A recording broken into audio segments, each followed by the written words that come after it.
उधर हरियाणा के गृह मंत्री अनिल विज बीते दिन कल्पना चावला मेडिकल कॉलेज पहुंचे, जहां पर उन्होंने अपनी आंख का चेकअप कराया, साथ ही परिसर का दौरा भी किया। इस दौरान गृह मंत्री मीडिया से रूबरू हुए।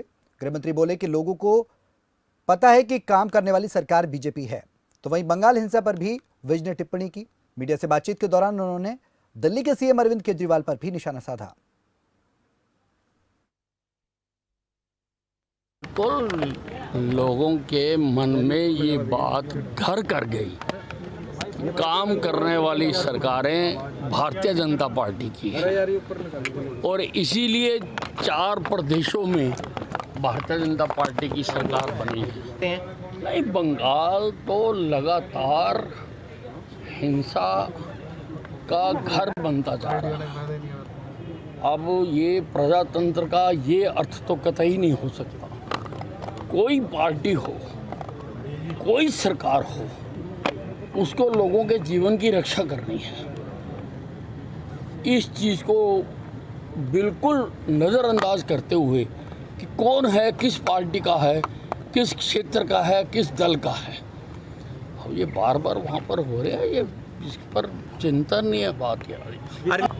केजरीवाल तो जुमले छोड़ते रहते हैं, वो रोज़ कोई ना कोई, और वो तो इस जुमलों के आधार पर ही उनका जन्म हुआ है और झूठ बोलकर वो इस संसार में आए हैं। तो मुख्यमंत्री मनोहर लाल ने चंडीगढ़ में सभी डीसी एसपी के साथ बैठक की और बैठक के बाद मुख्यमंत्री ने प्रेस कॉन्फ्रेंस की। इस दौरान उन्होंने क्या कुछ कहा, आपको सुनाते हैं। हरियाणा के गृह मंत्री अनिल विज ने कांग्रेस पर निशाना साधते हुए कहा कि अपने ही देश में कश्मीरी पंडितों को विस्थापित होना पड़ा और उन्हें रिफ्यूजी कहा जाने लगा। विज यही नहीं रुके, कांग्रेस पर आगे प्रहार करते हुए बोले कि देश को धर्म के आधार पर बांटा गया, जिसमें लाखों लोगों की जान गई और इन सब के पीछे उन्होंने कांग्रेस को जिम्मेदार ठहराया। कश्मीर में जो कश्मीरी पंडितों का एक्सोडस हुआ, अपने ही देश में जो वो विस्थापित बने, अपने ही देश में जो वो रिफ्यूजी बने, जो उनके साथ अत्याचार हुए, उसके लिए कांग्रेस डॉक्ट्राइन जो है वो रिस्पॉन्सिबल है।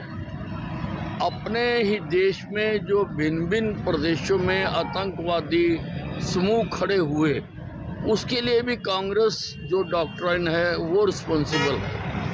हिंदुस्तान का बंटवारा धर्म के आधार पर जो कराया गया, उसके लिए भी कांग्रेस डॉक्ट्राइन रिस्पॉन्सिबल है।